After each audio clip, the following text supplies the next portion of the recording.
How's it going, everyone, and welcome back to Rangers Rundown. The dreams of the Rangers going 82-0 this season are squashed. They are defeated by the Winnipeg Jets in Winnipeg, the third game of a 3 games in 4 nights. You can't be too upset that the Rangers lost tonight. It always stinks when your team loses, but I think we can cut them a little bit of slack for the loss that they took tonight. 4-1 looks bad, but of course we have a power play goal late in the game and of course the empty netter. So Winnipeg really won 2-1, but officially they do win 4-1. It was Trouba's 600th game, but the Winnipeg fans didn't seem to care because they booed him every time he touched the puck. Now I don't know if there was any bad blood when he left Winnipeg. I can't remember back that far if there was any tension when Trouba left Winnipeg to come to the Rangers. I didn't think there was, but apparently not a great reception for him as he comes back home. But it was his 600th game. Too bad they couldn't win. The lineup tonight: Kreider, Zibanejad, Kakko, Panarin, Trocheck, Lafreniere, Vesey, Hedl, Goudreau, Hunt, Carpenter, Reeves. So the same forwards we saw last night. But the D-core: Lindgren, Fox, Miller, Trouba, Hayek in for Jones, paired up with Schneider. Now, Hayek made some errors tonight. Nothing too egregious, but to his credit, he did make a couple of good plays. A couple of times he did have his stick in the right spot, able to poke check the puck away in key moments. So to his credit, he didn't play an awful game. But I really hope Jones is in the lineup way more than Hayek. And then, of course, Halak was in goal since Shesterkin played last night. We get into the first period. Great save a minute in by Halak on Morgan Barron, a familiar face. He was with the Rangers for the last couple of years, but he was traded to Winnipeg. Another great save on Wheeler shortly after that. So right from the start of the game, Halak is on. He's dialed in. He's making the saves. Rangers slow to get going. Like I said, it's their 3rd game in 4 nights, so they're probably tired. They're probably a little gassed. It took them about a period, I would say, to get into the swing of things. Second period, they came out guns blazing. 4 minutes in, the shots are 5-1 in favor of Winnipeg, just to show you the way the puck was moving. Second line with a decent shift about 5 minutes in. And then a 6:20 Morrissey takes a holding penalty. And the power play is going pretty well until at 7:04 Panarin takes a slashing penalty. So we get 4-on-4 for a minute 16.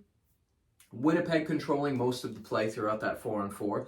Then Winnipeg gets a 44-second power play. Panarin has a breakaway right out of the box. Zibanejad with his head up. He sees the power play hit 0. Panarin comes out of the box. He is alone at the other blue line, feathers it straight to him. Panarin has a breakaway, but he doesn't make it. Joe Micheletti threw out a stat after that. He said Panarin had 10 breakaways last season, and he was 0 for 10. So as good of a player as Artemi Panarin is, he's not great on breakaways for some reason. Maybe he just gets in his own head. He can't decide the best move to make. So if you see Panarin on a breakaway, that's not exactly great news. But at 10:29, Scheifele would open up the scoring with a goal. It was a missed icing call that probably would have stopped play before the goal was scored, but them's the breaks. Third line gets a little pressure after that goal. However, Goudreau in front tries to stuff it in. And then for the next 5-ish minutes, neither team is really able to set up any consistent pressure, but Winnipeg has the clearly more energetic forecheck since this was the opening game of the season for them, so fresh legs throughout the lineup. Halak makes a good save under 6 minutes left, I should say. Just over 4 left, Zibanejad forces a turnover in the neutral zone, which leads to a chance for him and Fox. Trouba and Dillon come together after Trouba hits Perfetti into the boards. We get to the end of the first period, shots 10-13 in favor of Winnipeg. Halak is playing really well. Rangers are tired, but they are staying in the game. Now, the eye test would tell you that first period, Winnipeg probably won that first period in terms of effort and just momentum, but the Rangers are right there with them. We get to the second period, both teams with an early chance off the rip. Lafreniere has a good shot right after a face-off. Halak makes a great save, moving across the crease in a hurry to stop. Goudreau, good hit on DeMello behind the Winnipeg net, and then the fourth line comes out after that, very physical, ends up with 2 good chances. 5 minutes in, first line with another 2 good chances, so there was a point there in the beginning of that period where the Rangers were just peppering the net. Rangers are waking up to start the second period. 6.5 in, Lafreniere walks in just for a clean, uncontested shot at the goal. Game is getting much more physical at this point. The Rangers are forcing turnovers. They're increasing their shot totals. 9.5 minutes left, so about the middle of the game, the shots are 14-4 for the second period in favor of the Rangers. So 10 minutes into the second period, Rangers are outshooting Winnipeg 14-4. Second line with a good chance after a Winnipeg player breaks his stick in their defensive zone. Carpenter crashes with a Winnipeg player. He's trying to get the puck, and they end up falling down to the ice together. And the Winnipeg player's skate hits him like behind the ear, up on the neck, and he ends up going to the locker room for repairs. He would not come back to the game. So hopefully he's okay. Probably just needs some stitches, some medical attention. He should be fine. Halak with a big save on Scheifele with about 5 minutes left in the period. Panarin and Trocheck have a 2-on-1 that doesn't score. Just over 3 minutes left in the period. Hellebuck is out of the net and the puck bounces in front. Zibanejad dives to try and push it into the completely empty net, but the puck hops over a stick, can't quite get it. 16:58, Morgan Barron takes a high sticking penalty. Power play 1 is in the zone the entire time, and they came very close 2 times on that power play to scoring. Trouba stops a 3-on-1 right after, so brilliant play by Trouba. Then at 19:54, just as the period is coming to an end, Hedl takes a holding penalty. Shots are 21-6 in favor of the Rangers in the second period. Hellebuck is the reason that Winnipeg won this game. 100%. Yes, Scheifele scored twice, but Hellebuck, man, oh man, the Rangers had 41 shots. How many of them were high-scoring chances? Probably, I would say 8 or 9 of them. Like, the score could easily have been 5-1 after 2 periods. Very easily.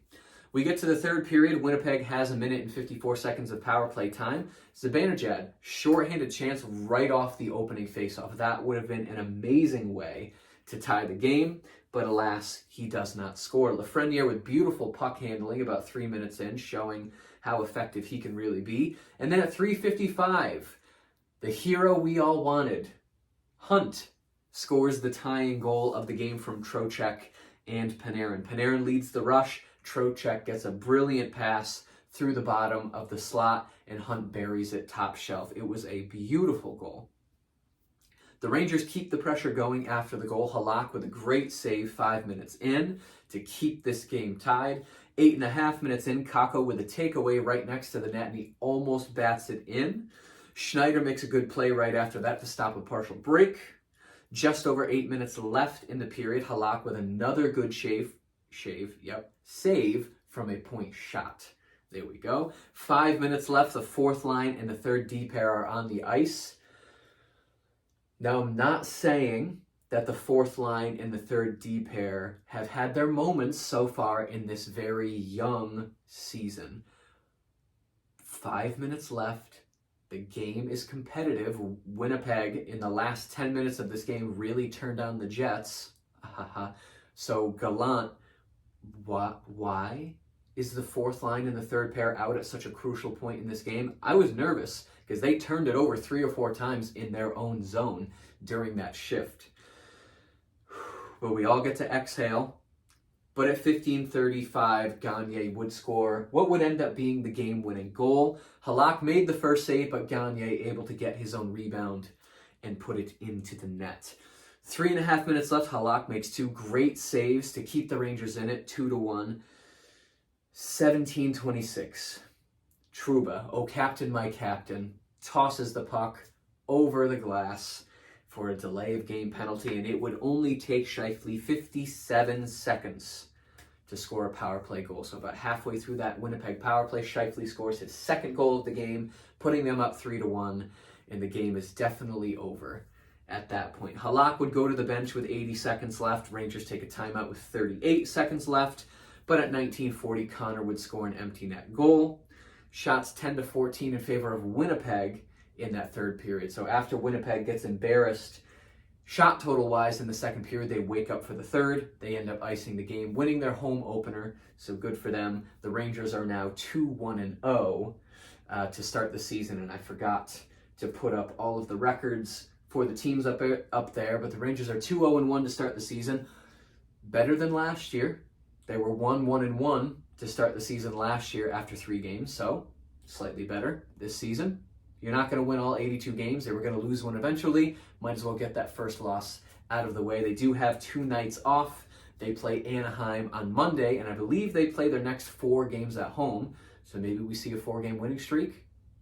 Who knows? Home ice advantage tends to help the Rangers, especially at Madison Square Garden. The stats at the end of the game, shots 41-34 in favor of the Rangers. So Rangers over 40 shots. Shots-wise, the beginning of the season has been awesome. If they can keep up these high volume shot games, they have a good chance of winning any game they play. Eventually, they're going to face a hot goalie like Hellebuck was, and they will lose the game anyway, but keep that momentum going. Face-offs under 50%, 49.1, classic Rangers. Power play went 0 for 2. Hits 25-28 in favor of Winnipeg. Blocks 18-13 in favor of the Rangers. The trivia question of the evening: who are the only 3 Rangers to start a season with 3 multi-point games? If Zibanejad had a multi-point game tonight, he would have been added to that list.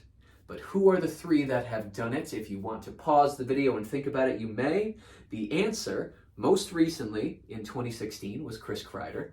There you go. In 1990, Bernie Nichols did it.